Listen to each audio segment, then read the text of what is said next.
¿Qué significa ser español en nuestros días? ¿Es compatible sentirse español y catalán a la vez? ¿Cómo debería ser el Estado para resultar atractivo a los ciudadanos de las diferentes comunidades históricas? A estas y otras candentes cuestiones intenta responder el libro que acaba de publicar el profesor Martín Ortega Carcelén. Lo ha publicado en la editorial Cuadernos del Laberinto y se titula Ser español en el siglo XXI. Esta obra es un trabajo de ensayo y reflexión acerca de temas que despiertan pasiones. Su autor es profesor de Derecho Internacional Público y Relaciones Internacionales en la Universidad Complutense de Madrid y también es investigador senior asociado en el Real Instituto Elcano. Profesor Ortega Carcelén, buenos días, bienvenido a nuestro programa y muchas gracias por atender nuestra invitación. Gracias a vosotros, encantado de estar aquí. En primer lugar, le quiero preguntar si es fácil ser español hoy en día. ¿Qué es ser español en nuestros días? Bueno, es una buena pregunta. Ser español significa compartir una cultura plural. Ser español significa compartir los valores de un Estado europeo avanzado y también significa tener una plataforma para actuar en el mundo. Esa base de un Estado contemporáneo y avanzado nos permite estar presentes en el mundo y hacer multitud de actividades en él. Y si es fácil o no, pues desde luego no es fácil. No es fácil porque hoy en día hay unos problemas identitarios en todo el mundo. Vivimos en un mundo multicultural, un mundo globalizado y por ese motivo definir lo que es ser español ya no se puede hacer con criterios del pasado. Ya no podemos pensar en criterios simplistas, sino que necesitamos reelaborar esa idea y en ese sentido pues es interesante esta reflexión para construir de nuevo una idea de ser español que esté en consonancia con nuestra situación de Estado plural, una multiplicidad de visiones y de sentimientos dentro, y también ser español en un mundo complejo, en una Europa en crisis y en un mundo complejo. Y todo eso requiere nuevas respuestas.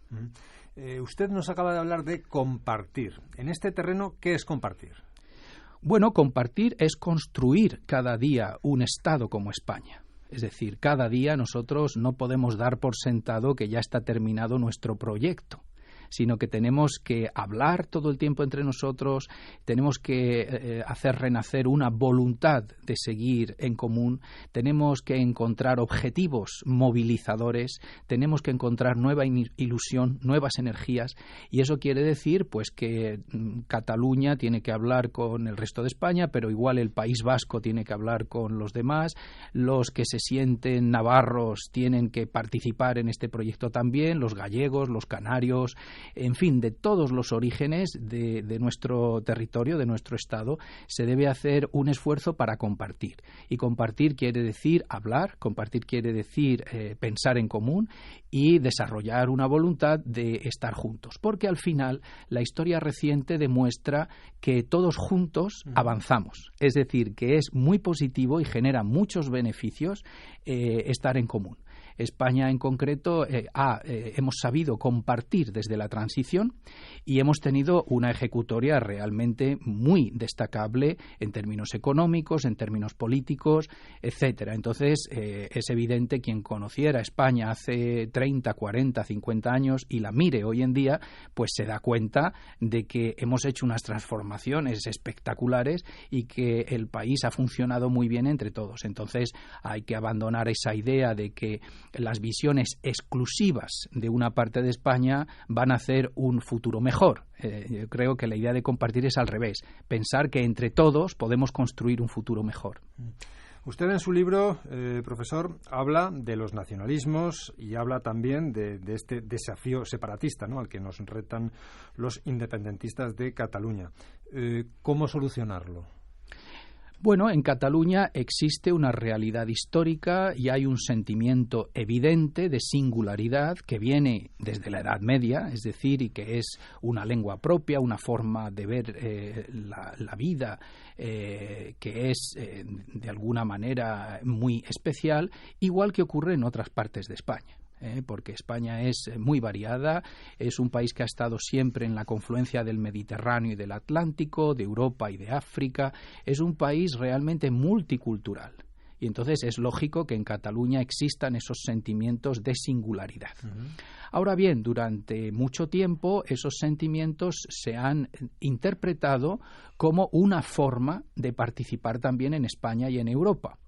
Y actualmente, desde hace solo unos años, se ha generado la idea de que ese compartir, esa participación en un proyecto común no es posible, sino que hay que buscar otra salida, que es la independencia.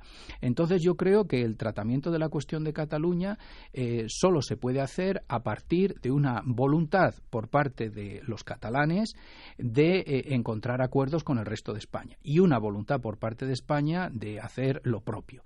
Al final, pienso que esto nos llevará a una reforma constitucional.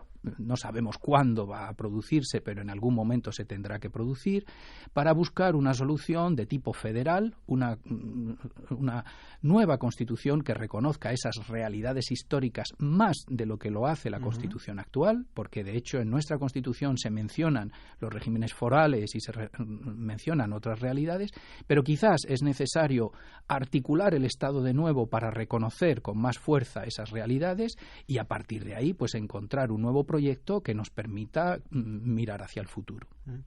Usted, profesor, plantea la creación, digamos, el asentamiento de un nacionalismo español libre y democrático, alejado de Franco y del catolicismo. ¿Esa sería la idea? Hay que partir de nuevas bases.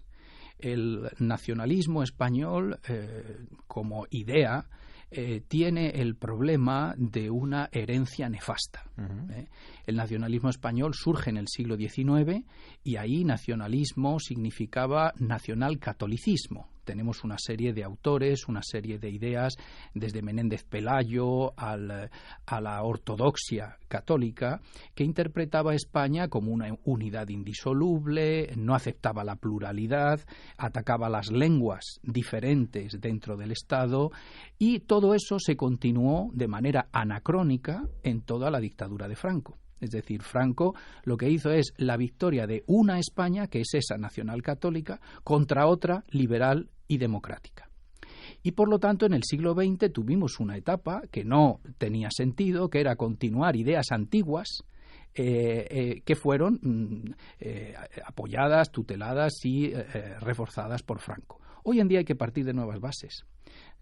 Para comprender lo que significa ser español hoy, hay que establecer principios que vienen de nuestra, de nuestra confluencia de las diversas Españas, confluencia de las diversas formas de ver el Estado y lo que se podría llamar la tercera España. O sea, sería un error volver a plantear la cuestión como una lucha entre dos Españas, una quiebra. Es al revés, hay que construir.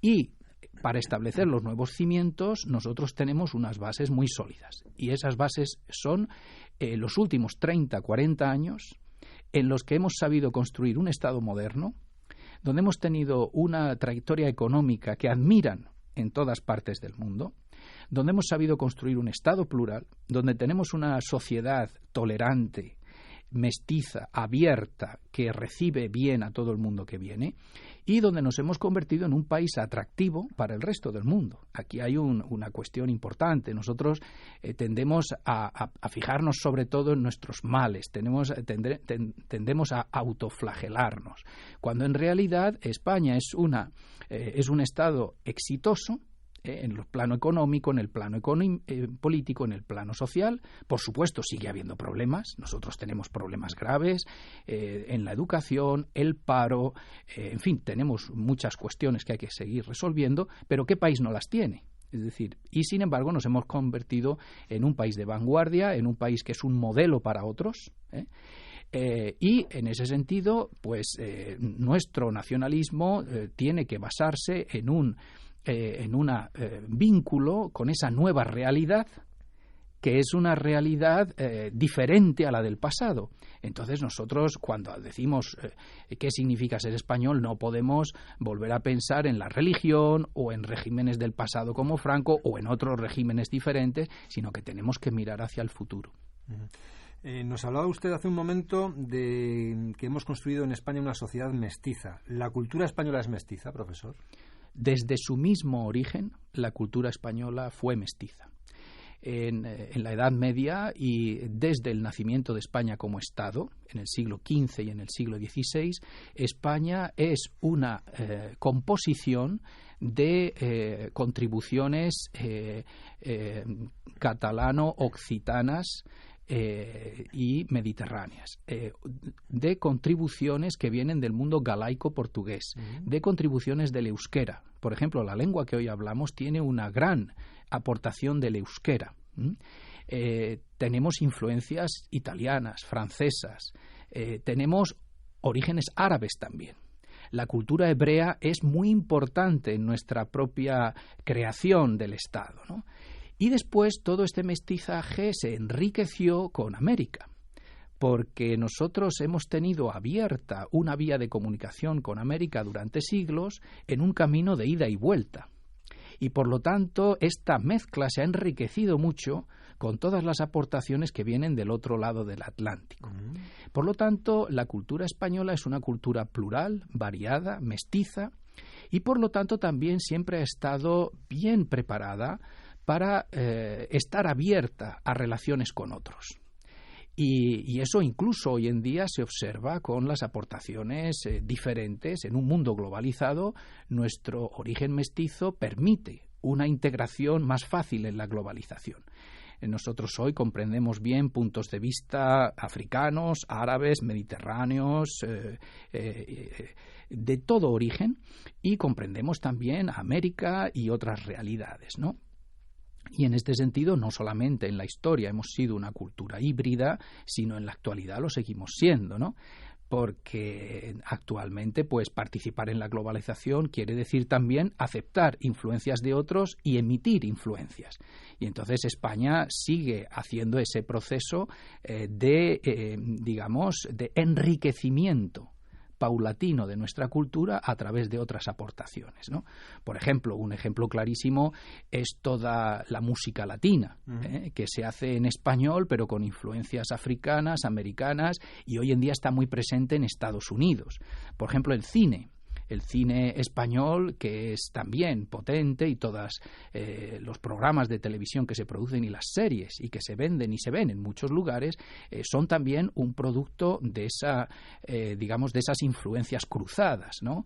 En Asia, por ejemplo, en las potencias emergentes también se conoce y se reconoce la cultura española en todo sentido, ¿no? La gastronomía, el deporte, incluso la cultura moderna, porque la cultura no solo está en los museos, es también una realidad viva que hace que nuestra cultura sea también la moda, la forma de vivir, la cocina mediterránea y una cocina muy reconocida mundialmente que tenemos, el cine, repito, la música, la danza. En todo ese sentido, pues nuestra cultura mestiza es reconocida en el mundo y además se enriquece con nuevas aportaciones cada día.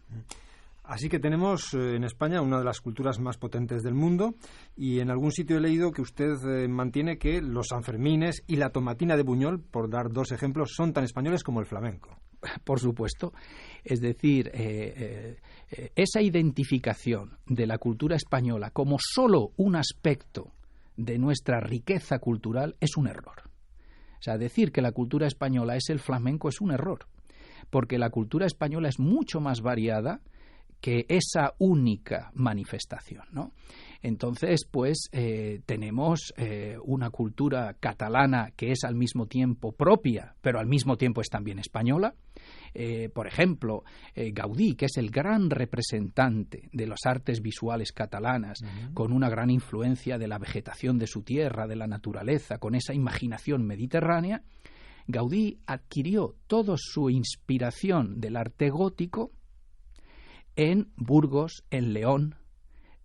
Gaudí construyó obras admirables en León. Tenemos ahí la Casa Palacio Botines, el Palacio de Astorga. Gaudí se fue a observar el arte gótico, que no lo tenía tanto en Cataluña, se fue a Castilla y de ahí absorbió toda su inspiración para reinterpretar el arte gótico, como por ejemplo en la Sagrada Familia. Es un ejemplo claro de interacción, ¿no? Recientemente en Cataluña tenemos literatura que también es una literatura hecha en español. O sea, no podemos pensar que en Cataluña se ha hecho solo literatura o pensamiento en catalán. Se ha hecho muy importante, pero hay autores fundamentales. Tenemos a Juan Marsé, que decidió escribir en castellano, tenemos Eduardo Mendoza, tenemos Vázquez Montalbán. La realidad catalana ha sido siempre una realidad dual, pero lo mismo ocurre en el País Vasco. En el País Vasco tenemos Pío Baroja, que escribe obras admirables con uso del euskera, y también son obras en español que reflejan la realidad vasca, pero en Valencia Blasco Ibáñez escribió sobre su realidad valenciana con una visión española. En Asturias hizo lo propio Clarín. En Galicia Rosalía de Castro utilizó las dos lenguas. Es decir, ¿eso qué quiere decir? Que cualquier aspecto de nuestra cultura es mucho más está mucho más interrelacionado que las actuales visiones unilaterales y excluyentes quieren dar a entender. Entonces, por eso hay muy diversas manifestaciones de la cultura española. O sea, al mismo tiempo hay culturas locales con una gran personalidad, que son la canaria, que es muy diferente de la vasca, la gallega, que es muy diferente de la valenciana, la balear, que es muy diferente de la extremeña, pero todas ellas comparten una raíz común que se puede llamar española. Usted habla en sus obras de nuestra tradicional historia de dudas y de la monarquía plural que fueron los Austrias. Explíqueme. Bueno, esa etapa de la historia es fundamental para entender la pluralidad de España hoy en día. Los siglos de ese imperio que se hace en España desde el mismo Carlos I, Felipe II y luego sus sucesores, son momentos en los que se acepta una pluralidad cultural y política que de alguna manera hoy estamos reproduciendo. Porque en aquel momento se hablaba de la monarquía hispánica como un mosaico de realidades políticas que se aceptaban por parte de los reyes. Los reyes eran reyes y señores de los diversos territorios, pero cada territorio tenía sus costumbres, su derecho, su lengua, y los reyes los respetaban. Y esa etapa de pluralidad contrasta con otros países europeos, también muy antiguos, que desde el principio establecieron una uniformidad cultural. Aquí, por ejemplo, la comparación con Francia es muy importante. Francia es un país tradicionalmente centralista. Los primeros Borbones, Luis XIII, Luis XIV, en esos mismos años deciden unificar la cultura, imponen el francés del norte, en torno a París, que se llamaba el francés del oui, porque se empleaba el oui para decir sí, a diferencia del francés del oc, que era el francés del sur, del Languedoc, que es el que compartía cultura con Cataluña. Y al unificar la cultura francesa, se pierde en gran medida esa variedad y esa riqueza que nosotros conservamos en ese tiempo.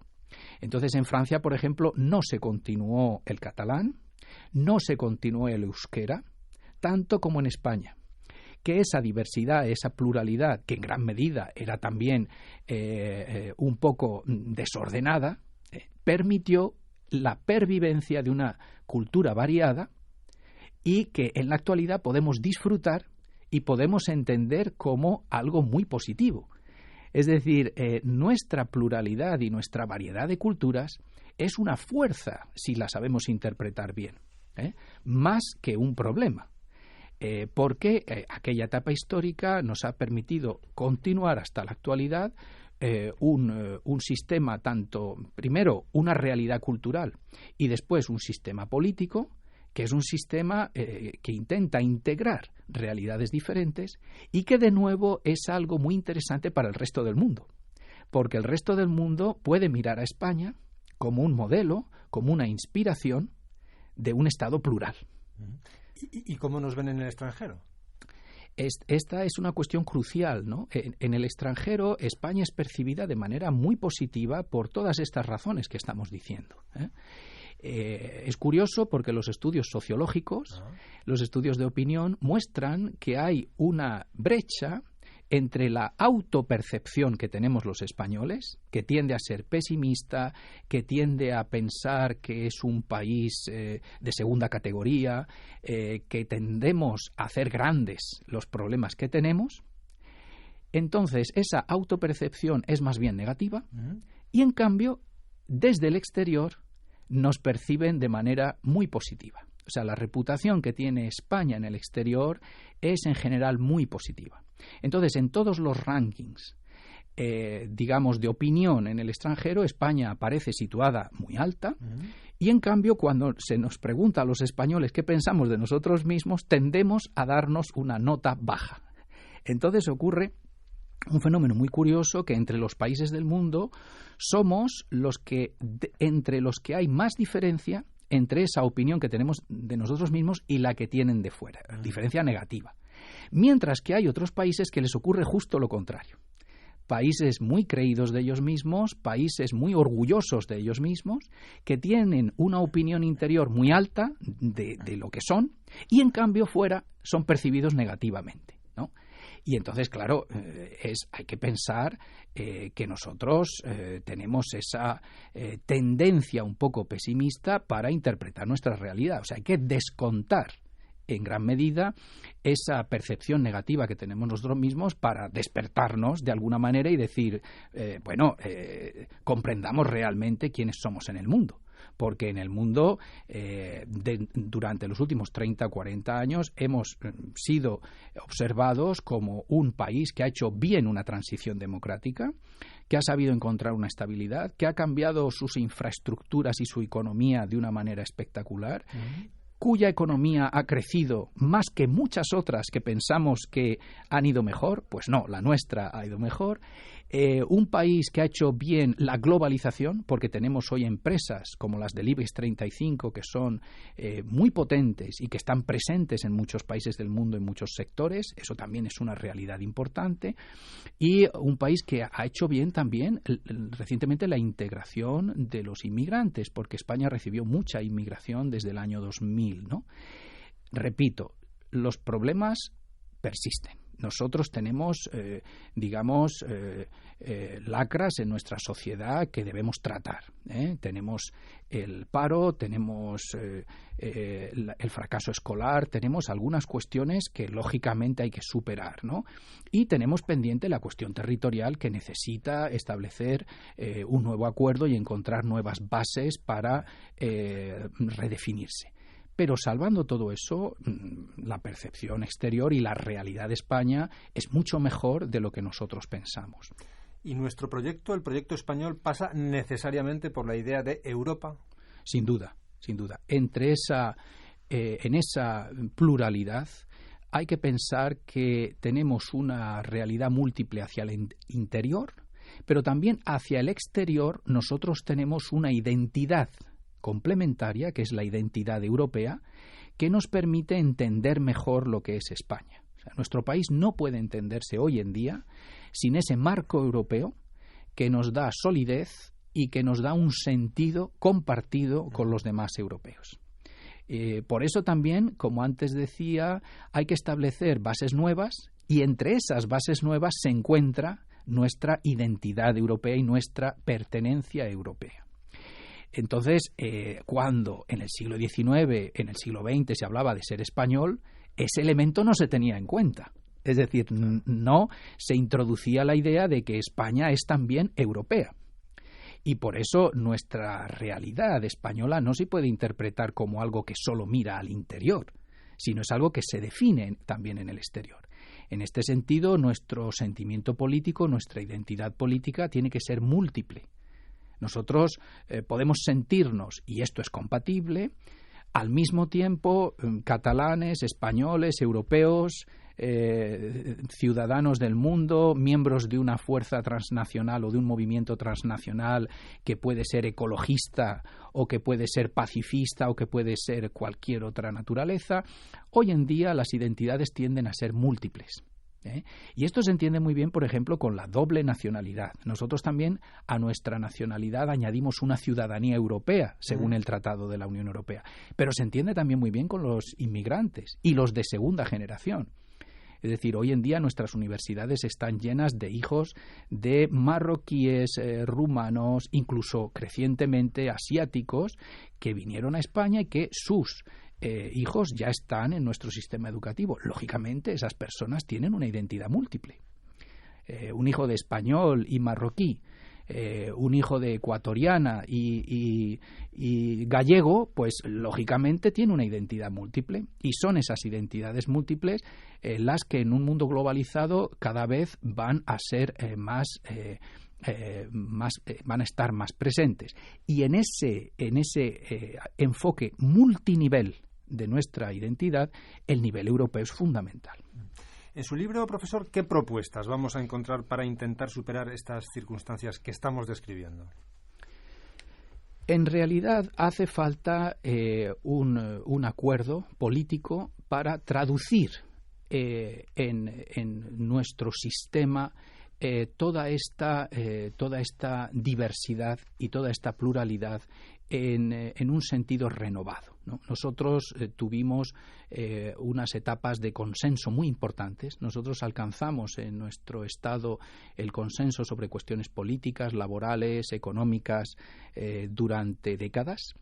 Y ese consenso fue muy positivo. Ese consenso estaba hecho entre fuerzas de derechas y de izquierdas, entre el establishment y las élites y los trabajadores, entre regiones diferentes. Y era un consenso que tenía la intención de resolver problemas y de hacer avanzar y de progresar nuestra sociedad.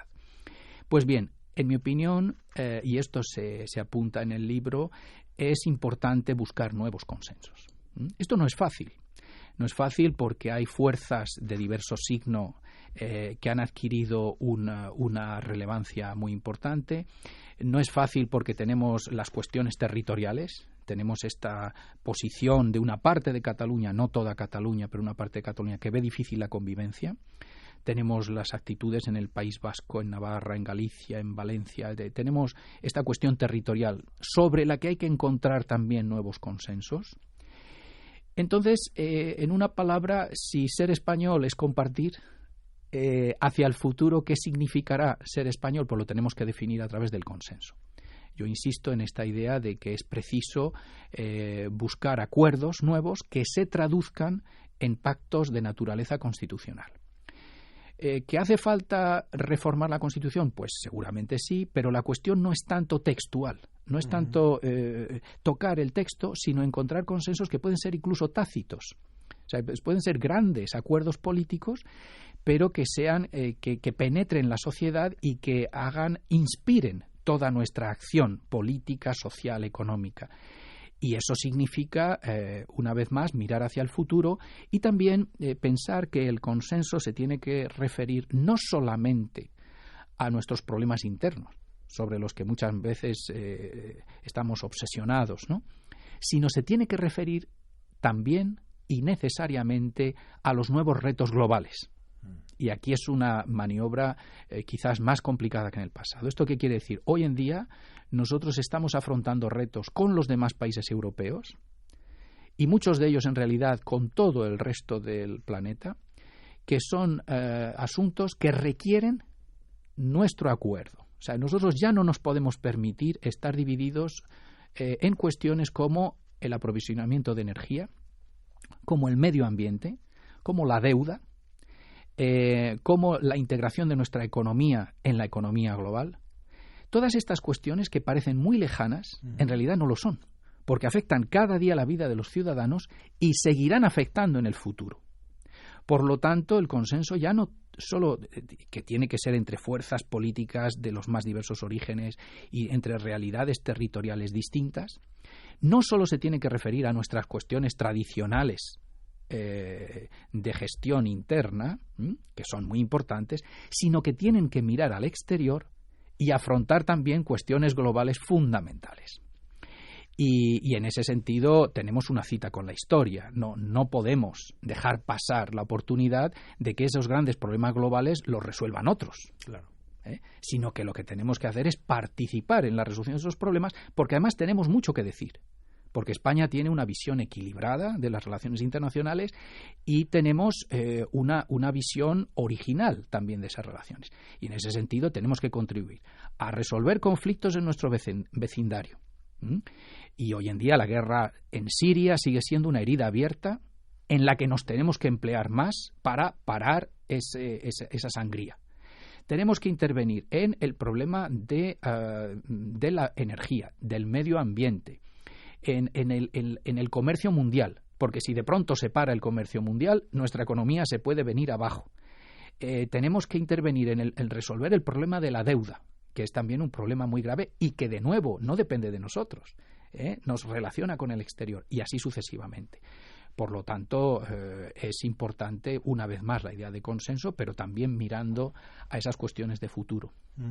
Me gustaría, profesor, abordar, aunque fuera de manera un poco más breve, pero otros temas de candente actualidad y que naturalmente están relacionados con su actividad y, de alguna manera, con su libro. Bueno, en España, después de casi un año, con un ejecutivo en funciones, ya tenemos gobierno. Por fin. ¿Qué reflexión le merece? Bueno, yo creo que es una muy buena noticia.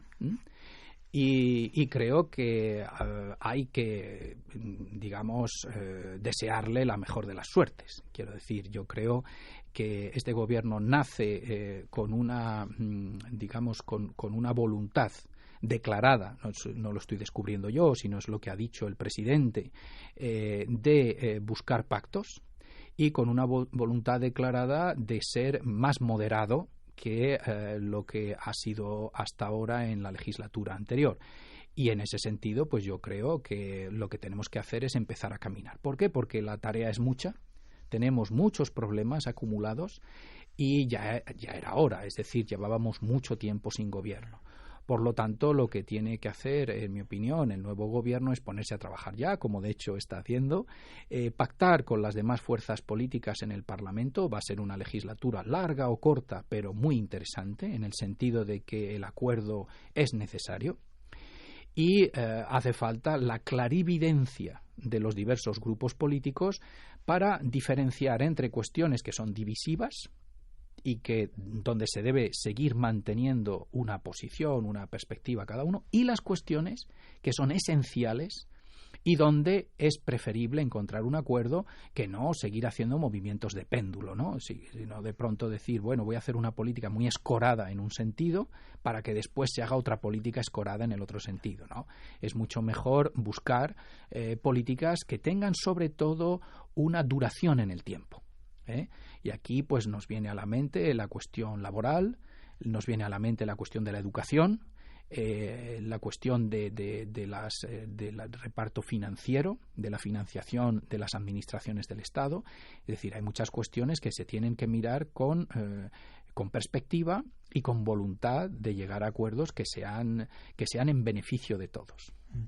Hace escasamente 48 horas que Donald Trump se ha convertido en el presidente electo de los Estados Unidos. Estamos todos bastante sorprendidos en España y fuera de España. ¿A usted qué reflexión le merece lo que ha sucedido casi contra todo pronóstico, la victoria de Trump? Sorpresa. Como acabas de decir, el resultado de las elecciones en Estados Unidos no era esperado por nadie. Y realmente, pues, a sorpresa hay que añadir preocupación, porque yo creo que los observadores internacionales están reflejando un sentimiento de inquietud frente a las políticas que puede tener la nueva administración del presidente Trump.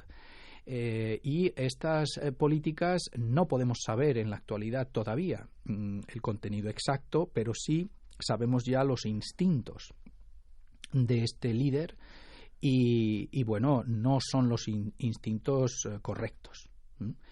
Entonces, ¿y por qué digo líder? Porque en realidad, a la hora de la verdad, el ascenso de los populismos tiene mucho que ver con la búsqueda de líderes fuertes. En muchas sociedades hay un retroceso sobre los valores democráticos que es preocupante y que busca en realidad un liderazgo fuerte que dé soluciones claras a los problemas, cuando muchas veces las soluciones tienen que ser soluciones complejas frente a problemas complejos, ¿no? Pero, en fin, muchas veces la población busca esta idea de líderes fuertes que den soluciones claras y ahí hay un riesgo de simplificación. Y hay un riesgo de que de pronto se tomen decisiones sobre política internacional, sobre política interna en Estados Unidos, que parezcan a primera vista soluciones muy brillantes, pero después generen problemas hacia el futuro. Por ejemplo, en Estados Unidos el presidente electo ha dicho muchas veces que va a desmantelar el sistema sanitario que creó el presidente Obama. Claro, esto pues de pronto puede argumentar que está ahorrando dinero, que está reduciendo el gasto público, etcétera, etcétera, pero claro, nadie sabe en el futuro si esta reducción del gasto sanitario en Estados Unidos y de la atención sanitaria puede producir un efecto rebote y puede producir un descontento social muy importante. En el exterior, pues el presidente electo Trump también ha hablado de acabar con la guerra en Siria en un mes o acabar con el Estado Islámico en un mes. No sabemos qué quiere decir. Ha hablado de una nueva relación con Rusia. Tampoco sabemos qué quiere decir. Pero claro, una vez más, todas estas son medidas que pueden ser, digamos, espectaculares en un primer momento, pero que pueden generar problemas. Y en este sentido hay que estar cautos ante, primero, esta nueva administración, pero segundo, en términos más generales, frente al fenómeno del aumento del populismo xenófobo y nacionalista. Porque esto es un fenómeno transversal que está ocurriendo en algunos estados democráticos y que yo pienso que debe ser respondido con una reafirmación de nuestros valores democráticos y de nuestros principios. Entonces quizás haya ahora ese sarampión populista, pero hay que esperar que eso vuelva a su cauce y en el futuro todo ese populismo se termine. Y si es así, pues tendrá más valor haber permanecido fiel a los principios democráticos, a las libertades y a una forma de entender el mundo que favorece el intercambio, que favorece la economía de libre mercado, etcétera, etcétera, frente a las actitudes aislacionistas, nacionalistas y proteccionistas que tienen esos movimientos populistas. Y en Europa también estamos como pensando, bueno, ahora cómo negociamos con los británicos ahora que se quieren marchar de la Unión Europea. Esta es una cuestión muy pertinente porque la definición de lo que es la Unión Europea no ha terminado. Entonces, el proyecto europeo, que era fundamental para nosotros, el tener siempre en perspectiva esa imagen de un proyecto que avanza, de un proyecto que quiere conseguir una Europa potente, que pueda hacer de poder moderador en el mundo y que permita establecer un progreso económico, pero con valores y con principios, pues está ahora en juego, está ahora puesta en cuestión por una serie de fenómenos en Europa que también son, digamos, inéditos. Es decir, nosotros dábamos por sentado que era difícil construir Europa entre todos, también con los británicos, porque los británicos han participado en la construcción del actual proyecto y muchas veces pensábamos, bueno, es difícil construir Europa con los británicos porque ellos tienen una visión menos integracionista y más interestatal. Bien, de acuerdo, pero ellos participaban en el proyecto. Claro, ahora, si los británicos deciden salir, es cierto que se puede construir quizás una Europa más unida, pero es una Europa más dividida.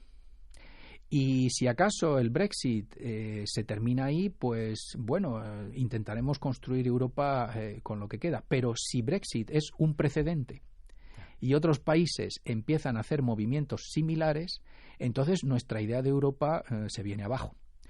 Y un proyecto que era realmente esperanzador, una idea que era fundamental para construir el mundo del siglo XXI, una idea que además estaba observada desde otros continentes como una inspiración para construir también integraciones regionales, un proyecto que además significaba una reconciliación entre vecinos, olvidar siglos de guerra, buscar una nueva forma de convivencia en una realidad múltiple, en una realidad multicultural como era Europa, y de hecho las guerras del pasado las pensamos ahora como guerras civiles, frente a esa idea de construir una Europa unida, pues claro, si empezamos ahora a desgajarla y a establecer diferencias entre nosotros, pues estamos volviendo a momentos del pasado que no son los más deseables, ¿no?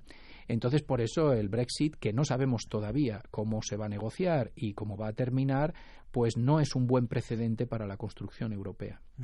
Bueno, estamos aquí tan a gusto conversando con el profesor Ortega Carcelén, pero claro, el tiempo, cuando uno está a gusto, el tiempo pasa muy rápido.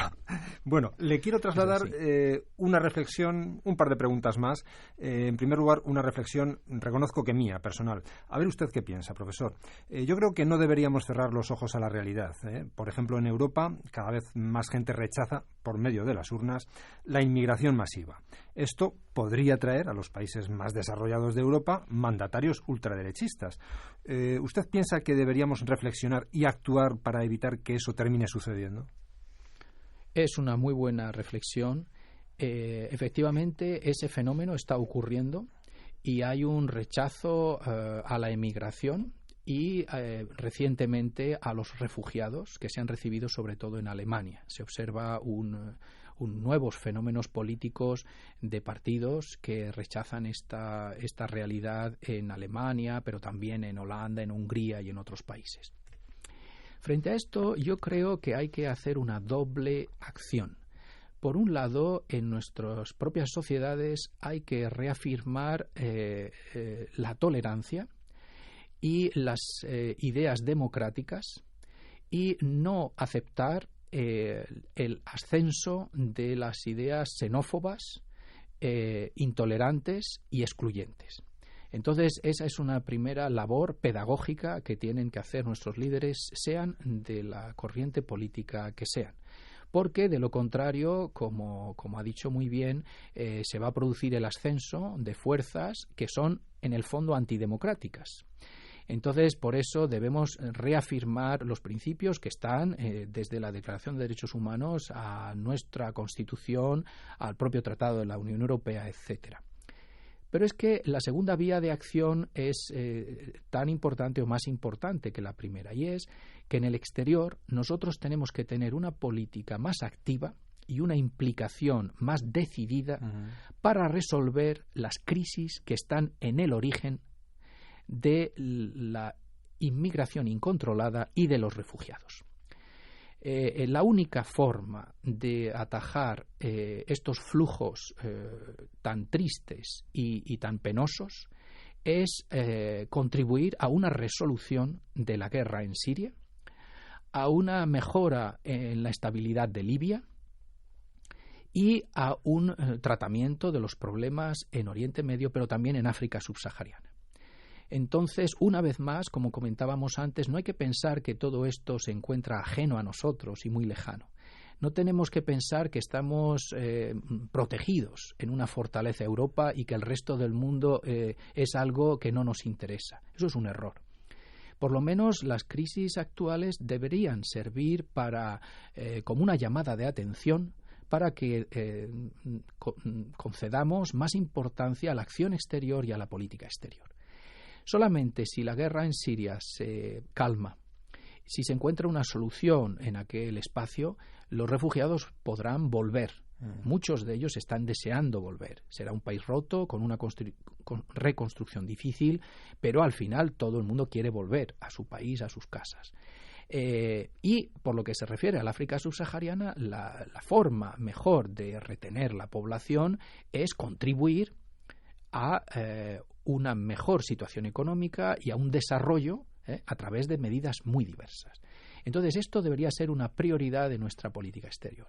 Entonces, repito, hay que hacer una acción en el interior, una labor pedagógica, una labor para que toda la población comprenda que el hecho de recibir inmigrantes o refugiados no significa o no debe significar un rechazo ni un cambio de nuestras convicciones democráticas, y en segundo lugar hay que actuar fuera para resolver los conflictos y evitar que esas poblaciones pues pasen esos sufrimientos y terminen al final pues llegando a nuestro territorio. Bueno, pues desgraciadamente no tenemos tiempo para más. Se me ocurre como resumen decir que globalmente estamos ante una situación nueva, ante un mundo totalmente nuevo, y que esto exige de nuevas respuestas. Esto sería una conclusión acertada. Es una conclusión perfecta. O sea, que yo creo que ahí en una frase has condensado las ideas fundamentales, y ojalá nuestros gobiernos y nuestros políticos tomen en serio esa recomendación. Bien, pues estamos encantados de haber estado hoy en Artesfera con el profesor Martín Ortega Carcelén. Como han escuchado, hemos hablado acerca de su libro Ser español en el siglo XXI, publicado por la editorial Cuadernos del Laberinto. Le agradecemos que haya estado con nosotros y, naturalmente, le vamos a desear mucha suerte en su labor. Muchas gracias.